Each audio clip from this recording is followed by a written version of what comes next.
Ngayong araw mga kuys, magluluto naman tayo ngayon ng sobrang basic at sobrang dali na sambal na talaga namang pampapogi talaga mga kuys. Naman mga kuys, so siling pampapogi, sabaw pa lang ulam na talaga namang ansakit sa puwet niyan mga kuys. Kasi mga kuys, ang sambal nagsimula daw talaga to or nagmula sa Indonesia tapos dun sa mga karating na bansa katulad ng Malaysia, Singapore at Philippines. Pero talaga sa Indonesia talaga nagmula ito mga kuys.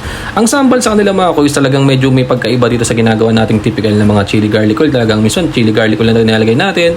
Sa kanila marami silang nilalagay ng mga spices. Yan, ako ginaya ko mga kuys, naglagay ako ng luya, naglagay rin ako ng bawang. Tapos yung sa iba naman mga kuys, naglalagay rin din talaga sila sa Indonesia ng mga tanglad, nilalagay nila ng lime or lemon, tapos kung ano bang pwede. Kasi sa kanila kasi mga kuys, hindi lang basta pang sawsawan na to sambal, talagang parang, alam mo yun, parang kumbaga sa Korea, para tong kimchi sa kanila. Parang pag walang sambal talaga, parang hindi sila ganado kumain mga kuys.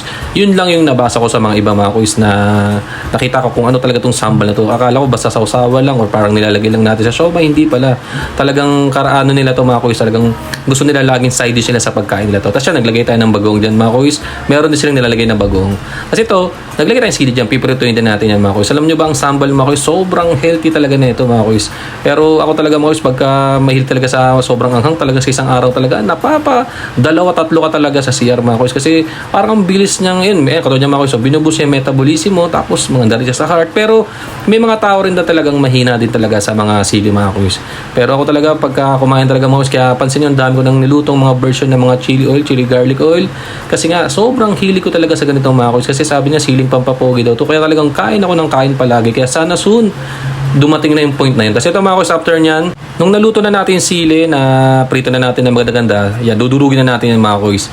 Diba sa atin dito mga kuys, pag magawa tayo ng chili garlic oil, usually talagang biniblender muna natin yung sili bago natin gisahin. Dito naman kakaiba, talagang piprituin muna siya hanggang maging ganito na mga kuys. Ito na yung mga kuys. So, napakabilis, napakadaling gumawa ng sambal. Try nyo ito mga kuys para naman hindi laging ganun yung chili garlic oil nyo mga kuys, para naman masabi nyo na talagang pwede siyang pang ulam, pan side dish, kasi hindi naman siya talagang sobrang anghang katulad ng chili garlic oil. Kasi ito may mga halong kamatis at kung ano-ano pa mga kuys.